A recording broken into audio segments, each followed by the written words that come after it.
देश के नागरिकों की सुरक्षा नहीं कर सकती हैं, देश की अस्मिता और अखंडता को नहीं बचा सकती हैं, तो इस देश के गृह मंत्री को तत्काल इस्तीफा दे देना चाहिए। यह बर्दाश्त नहीं किया जाएगा, बिल्कुल बर्दाश्त नहीं किया जाएगा। आप देश में सैनिकों की भर्ती रोके हो, आप कॉन्ट्रैक्ट बेसिस पे सैनिकों को भर्ती करके मनोबल तोड़ते हो।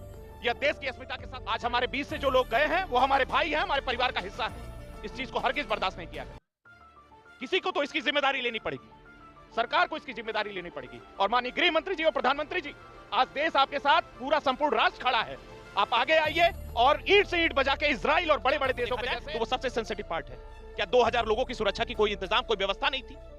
आप इको टूरिज्म को बढ़ावा देते हैं, आप टूरिज्म को बढ़ावा देते हैं, लेकिन अगर वही टूरिस्ट अपने आप को कश्मीर जैसे जगह पे अगर सेफ नहीं महसूस करेगा तो आने वाली पीढ़ियां हम लोगों को कभी माफ नहीं करेंगी। इस देश के राष्ट्र का प्रत्येक व्यक्ति आपको कभी माफ नहीं करेगा। मैं सरकार से कहना चाहूंगा कि सरकार के जिम्मेदार लोग आगे आए, इसकी जिम्मेदारी लें। आज से नहीं, आजादी के बाद से कश्मीर के मुद्दे को लेकर हमको बार बार तंग करते आया। देश की अस्मिता के साथ खिलवाड़ करता रहा, उसके मॉड्यूल बदलते रहे। पहले वो ट्रेनों में ब्लास्ट करते थे, टिफिन में ब्लास्ट करते थे, स्लीपर सेल के माध्यम से काम करते थे। आज वो ह्यूमन टारगेटिंग के लाया है लोगों को। हमने 370 जैसे कानून में संशोधन करके, संविधान में संशोधन करके एक बड़ा बदलाव किया है कश्मीर में। तो सरकार को भी यह सुनिश्चित करना होगा कि देश का प्रत्येक नागरिक जिसकी सुरक्षा की जिम्मेदारी, फुल मेजॉरिटी में 3-3 बार गवर्नमेंट बनाने के बाद लोगों को 370 और तमाम तरह की योजनाओं को लाकर यह आश्वस्त किया कि कश्मीर एक ऐसा स्थान है जहां अब एक आप सुरक्षित वातावरण में अपने आप को घूमने, रहने, वहां व्यवस्थापित होने के लिए जा सकते हैं। लेकिन उदाहरण स्वरूप हमें प्रत्युत्तर में जो मिला है यह हमारे लिए बहुत ही गंभीर। पाक ऑक्युपाइड कश्मीर भारत को चाहिए, किसी भी शर्त पे पाक ऑक्युपाइड कश्मीर भारत को चाहिए। जिन पर हमला हुआ है वो निर्दोष थे, वो निहत्थे थे। और जिस तरह से पहलगाम में ये हत्या हुई है आतंकवादियों के द्वारा, जिस तरह से उनका राज्य साहब नहीं पूछा गया, उनका जाति नहीं पूछा गया, उनसे भाषा नहीं पूछा गया, उनसे सीधे धर्म पूछा गया, और वो जब हिंदू थे तो उन्हें गोली मार दी गई। और ये कहा गया जो बचे जिन्हें आतंकवादियों ने छोड़ा, उनको ये कहा कि जाकर मोदी से बता देना ये घटना। जिस तरह से ये घटना घटी है, चौक चौराहे पर ये चर्चा चल रही है कि सरकार ये कहती थी कि नोटबंदी हमने किया तो आतंकवादियों की हमने कमर तोड़ दी। सरकार ये कहती थी कि 370 हमने वहां से हटाया तो वहां आतंकवादियों की हमने कमर तोड़ दिया। चौक चौराहे पर बस एक चर्चा चल रही है कि जो 27-28 लोग मारे गए हैं, निहत्थे मारे गए थे, जो घूमने गए थे वहां पर, उनकी सच्ची श्रद्धांजलि तब होगी जब आप पाकिस्तान को खत्म करिए। 26 के जगह आप 76 मारिए। चारों तरफ बस यही चर्चा चल रही है, आक्रोश है। कल जब ये घटना आई, जिनके हाथ में अगर भोजन की थाली थी उन्होंने भोजन की थाली रख दी, आंखों में आंसू थे। चारों तरफ बस यही चर्चा चल रही है कि भारत सरकार कब ये बदला लेगी। तो हमारे साथ बातचीत करने के लिए शिवेंद्र पांडे जी हैं, तेज तरार अधिवक्ता हैं, समाजवादी पार्टी के नेता हैं, लेकिन भैया तर्क जोरदार तरीके से रखते हैं, पार्टी से उठ के अपनी बातें ऊपर कहते हैं, और जो भी राष्ट्रीय मुद्दे होते हैं, जनहित के मुद्दे होते हैं, ये अपने प्लेटफॉर्म पर जाके उसे उठाने का काम करते हैं। अगर ये अधिवक्ता है, सहयोग कर सके तो उसे सहयोग करने की कोशिश करते हैं। आज इन्हीं से जानेंगे कि जिस जम्मू कश्मीर के ये बारे में कहा जाता था कि 370 हटने के बाद सब कुछ ठीक हो गया है, वहां पहलगाम में इतनी बड़ी घटना कैसे घट गई, सुरक्षा पर हम बातचीत करेंगे। औपचारिकता के लिए मेरा नाम है शशि भूषण तिवारी और आप इस समय द शशि टाइम्स देख रहे हैं। शिवेंद्र जी, पहले तो आपका हमारे चैनल पे स्वागत है। बहुत बहुत धन्यवाद सभी को, आपके दर्शकों को क्या नमस्कार। कहना चाहेंगे? आपने भी बताया कि किस तरह से आपने जब वो घटना देखी तो आप पूरी तरह से आपके पास कोई शब्द नहीं थे कि मैं आकर बोलूं। आप ये भी कह रहे थे कि बहुत दुखद ये घटना थी, बहुत कुछ आपने बताया। आप कैमरे पर बताइए इस घटना को आप कैसे देखते हैं? देखिए, सबसे पहले तो ये जो घटना पहलगाम में घटी है, यह हमारे भारत राष्ट्र की अस्मिता, उसकी सोवर्जिनिटी पे, भारत राष्ट्र की अखंडता, उसकी इंटीग्रिटी पे और संपूर्ण भारत राष्ट्र पर यह प्रहार है। मैं किसी राजनीतिक बहस में नहीं जाना चाहता हूं। आज मन में बहुत पीड़ा है, शायद मैं नहीं कह सकता हूं। जिन लोगों के परिजन, जिन लोगों के परिवार का सदस्य कोई खोया है, शायद मैं वहां हो सकता था। मेरे मन में भी ऐसी चेतना थी कि मैं वैष्णो देवी जाता और वहां से गुलमर्ग जाता, पहलगाम जाता, डल झील घूमता, तमाम सारी ये मेरे मन में चेतना जगी थी रामनवमी पूजा के बाद। लेकिन अगर सरकार, हमारे देश की security agencies, intelligence committee, national security board, advisory board, NSA, अगर ये सारी संस्थाएं, मिनिस्ट्री ऑफ होम अफेयर्स, अगर ये सारी संस्थाएं इस समय केवल और केवल मात्र अगर कठपुतली बन गई हैं, अपने देश के नागरिकों की सुरक्षा नहीं कर सकती हैं, देश की अस्मिता और अखंडता को नहीं बचा सकती हैं, तो इस देश के गृह मंत्री को तत्काल इस्तीफा दे देना चाहिए। यह बर्दाश्त नहीं किया जाएगा, बिल्कुल बर्दाश्त नहीं किया जाएगा। आप देश में सैनिकों की भर्ती रोके हो, आप कॉन्ट्रैक्ट बेसिस पे सैनिकों को भर्ती करके मनोबल तोड़ते हो। यह देश की अस्मिता के साथ खिलवाड़ है। आज हमारे बीच से जो लोग गए हैं वो हमारे भाई हैं, हमारे परिवार का हिस्सा है। इस चीज को हरगिज बर्दाश्त नहीं किया गया। किसी को तो इसकी जिम्मेदारी लेनी पड़ेगी, सरकार को इसकी जिम्मेदारी लेनी पड़ेगी। और माननीय गृह मंत्री जी और प्रधानमंत्री जी, आज देश आपके साथ, पूरा संपूर्ण राष्ट्र खड़ा है।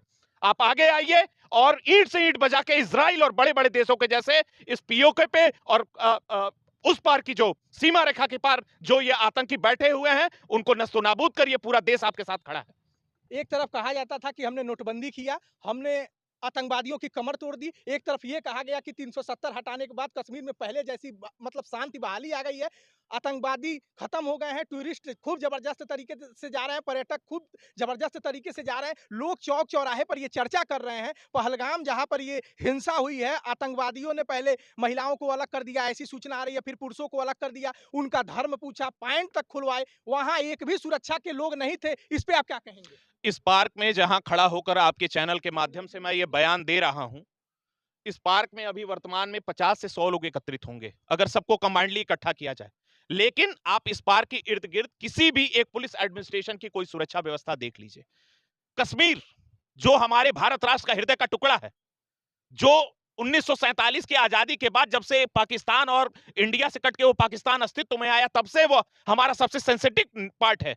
अगर ह्यूमन बॉडी को देखा जाए, उसी तरह भारत राष्ट्र माता को देखा जाए तो वो सबसे सेंसिटिव पार्ट है।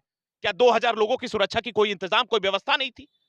आप इको टूरिज्म को बढ़ावा देते हैं, आप टूरिज्म को बढ़ावा देते हैं, लेकिन अगर वही टूरिस्ट अपने आप को कश्मीर जैसे जगह पे अगर सेफ नहीं महसूस करेगा तो आने वाली पीढ़ियां हम लोगों को कभी माफ नहीं करेंगी। इस देश के राष्ट्र का प्रत्येक व्यक्ति आपको कभी माफ नहीं करेगा। मैं सरकार से कहना चाहूंगा कि सरकार के जिम्मेदार लोग आगे आए, इसकी जिम्मेदारी लें और एक बड़ा सर्जिकल स्ट्राइक अगर आप कर सकते हैं तो करें। पूरा संपूर्ण राष्ट्र आपके साथ खड़ा है। पाकिस्तान आज से नहीं, आजादी के बाद से कश्मीर के मुद्दे को लेकर हमको बार बार तंग करते आया है, देश की अस्मिता के साथ खिलवाड़ करता रहा, उसके मॉड्यूल बदलते रहे। पहले वो ट्रेनों में ब्लास्ट करते थे, टिफिन में ब्लास्ट करते थे, स्लीपर सेल के माध्यम से काम करते थे, आज वो ह्यूमन टारगेटिंग किलिंग कर रहे हैं। क्या कश्मीर में अभी पुरानी घटनाएं नहीं घटी, जिसमें पुचका बेचने वाले के बिहार के लोगों को मार दिया, जिसमें रेहड़ी लगाने वाले लोगों को मारा? जो लोग यहां से माइग्रेट करके कश्मीर में इस बात को जानना चाहते हैं कि ठीक है यहाँ रोजगार का वातावरण है, यहाँ रहने का वातावरण है, सरकार ने यह विश्वास दिलाया है लोगों को कि हमने 370 जैसे कानून में संशोधन करके, संविधान में संशोधन करके एक बड़ा बदलाव किया है कश्मीर में। तो सरकार को भी यह सुनिश्चित करना होगा कि देश का प्रत्येक नागरिक जिसकी सुरक्षा की जिम्मेदारी इस सरकार की है, सरकार को आगे आकर उसको सुरक्षित करना होगा। साहब मैं आपसे बता दूं, जिन नेता की अगर सुरक्षा में चूक हो जाए तो नेताजी एकदम आग बबूला हो जाते हैं। नेताजी 6-6 लेयर में चलते हैं, एसजी लगा दिया जाए, एसपीजी लगा दिया जाए, पता नहीं कौन कौन सी सुरक्षा, हम तो भूल जा रहे हैं कौन कौन सी सुरक्षा है। काफिला जाता है तो जनता को किनारे कर दिया जाता है, एलआईयू जाती है, तमाम तरीके से पहले चेक किया जाता है, फिर नेताजी जाते हैं। लेकिन पहलगाम में जहां पर यह हिंसा हुई, कितना उन आतंकवादियों के पास समय रहा होगा कि ऐसा सुनने में आ रहा है कि पहले पुरुषों को अलग कर दिया गया, महिलाओं को अलग कर दिया गया, फिर धर्म पूछा गया, जब वो हिंदू थे तो गोली मारी गई, पैंट तक उनकी खुलवा दिया गया और महिलाओं से ये कहा गया कि जाकर मोदी से हिंदुस्तान में जाकर बता देना मोदी केवल भारतीय जनता पार्टी के नेता नहीं है, अगर वो पीएम है तो 140 करोड़ जनता के वो पीएम है। तो वो 140 करोड़ जनता को उसने कहा कि जाकर बता देना। इस घटना को कैसे देखते हैं, मैं एक बार फिर पूछूंगा आपसे। कश्मीर भारत गणराज्य का एक अभिन्न अंग था, है और आने वाले समय में भी रहेगा, इसमें कोई दो राय नहीं है। कश्मीर ऐसा स्थान है जिसको हम अन्य देशों से अगर तुलना करते हैं तो स्विट्जरलैंड और तमाम प्राकृतिक उपाधि देते हैं।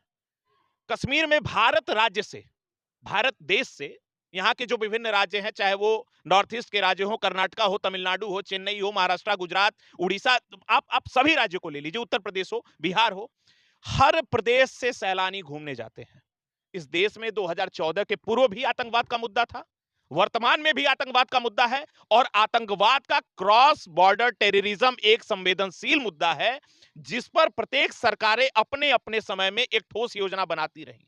भारतीय जनता पार्टी की सरकार फुल मेजॉरिटी में 3-3 बार गवर्नमेंट बनाने के बाद लोगों को 370 और तमाम तरह की योजनाओं को लाकर यह आश्वस्त किया कि कश्मीर एक ऐसा स्थान है जहां अब एक आप सुरक्षित वातावरण में अपने आप को घूमने रहने वहां व्यवस्थापित होने के लिए जा सकते हैं। लेकिन उदाहरण स्वरूप हमें प्रत्युत्तर में जो मिला है यह हमारे लिए बहुत ही गंभीर सवाल है और मैं पुनः इस बात को दोहराना चाहता हूं कि अपने यहां के प्रत्येक नागरिकों को, चाहे वो जिस भी धर्म का हो, जिस भी उसका हो, यह हमें नहीं देखना है वो हमारा नागरिक था, बस इतना ही हमारे लिए काफी है। वो हमारे भारत देश का नागरिक था, उसके ऊपर हमला हुआ है, इस देश के ऊपर हमला हुआ है, हमको कड़े से कड़े उत्तर देकर और उनको यह बताना चाहिए कि भारत देश कमजोर नहीं। शिवेंद्र जी, आपने भी बताया आपको भी जाना था, गर्मी में प्लान बना रहे थे, जे कोर्ट बंद होगा, बड़ी व्यस्तता वाला समय रहता है, हम भी कश्मीर जाना चाहते थे, आपने जैसा बताया। अब क्या सोच रहे हैं? मैं देखिए, हो सकता था मैं ही उस समय होता, हो सकता था। सवाल ये नहीं है, सवाल ये है कि हर आदमी चाहता है कि हम अपने देश के राज्यों को घूमें, समझें, जानें।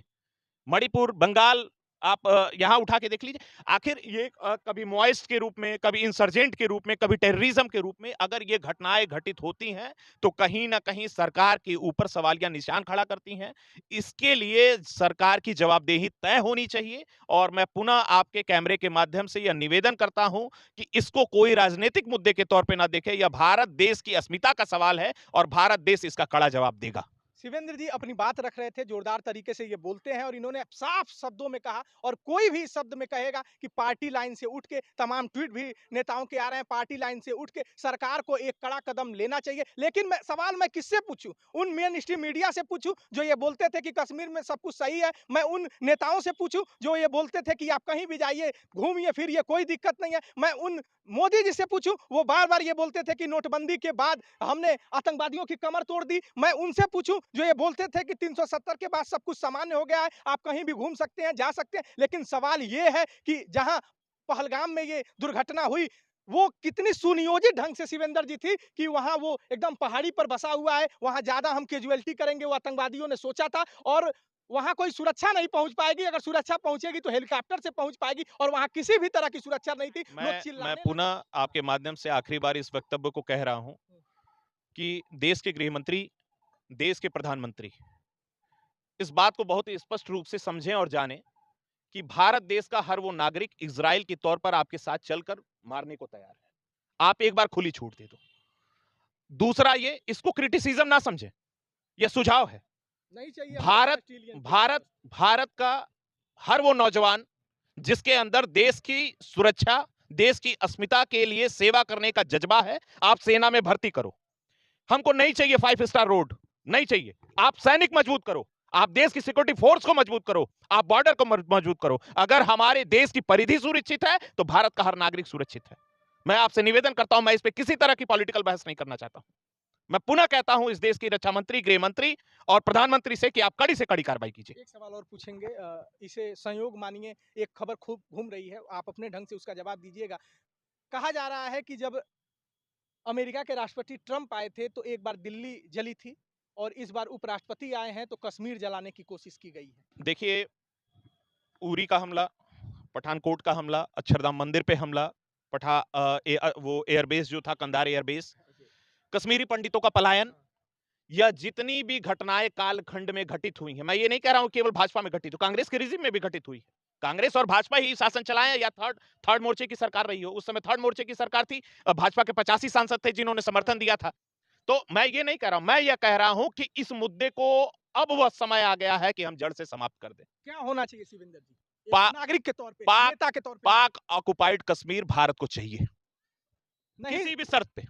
पाक ऑक्युपाइड कश्मीर भारत को चाहिए, किसी भी शर्त। यही आवाज सबकी है, पार्टी से हट के है, सब लोग चौक चौराहे पर बस एक आवाज आ रही है, हमें नहीं चाहिए देश की, दुनिया की हम 5वीं अर्थव्यवस्था बने। अगर अर्थव्यवस्था बिगड़ रही है तो बिगाड़िए साहब, लेकिन पाकिस्तान को और उन आतंकवादियों को सजा दीजिए, काम करिए। और जैसा कि शिवेंद्र जी ने कहा कि पीओके भी भारत में आना चाहिए। हमें नहीं चाहिए 5 ट्रिलियन की अर्थव्यवस्था, हमें नहीं चाहिए वो विश्वगुरु बनना। अगर विश्वगुरु बनना है तो अपने नागरिकों के लिए बनिए, क्योंकि साहब आप ही ने ढिढोरा पीटा था, आपकी मेन स्ट्रीम मीडिया ने ढिढोरा पीटा था कि जाइए कश्मीर में घूम के आइए, क्योंकि वहां पर्यटन शानदार ढंग से चल रहा है साहब। और जहां पहलगाम में ये हुआ शिवेंद्र जी, वहां एक सुरक्षा का गार्ड भी नहीं था कि वो व्यवस्थाओं को संभाले, एक फोन तक कर दे कि तुरंत हमारी आर्मी पहुंच। हेडलाइन मैनेजमेंट और कार्य पद्धति में अंतर होता है और शब्दों के खंडहर में भारत का नागरिक अपने आप को न्याय रहित नहीं पा सकता है।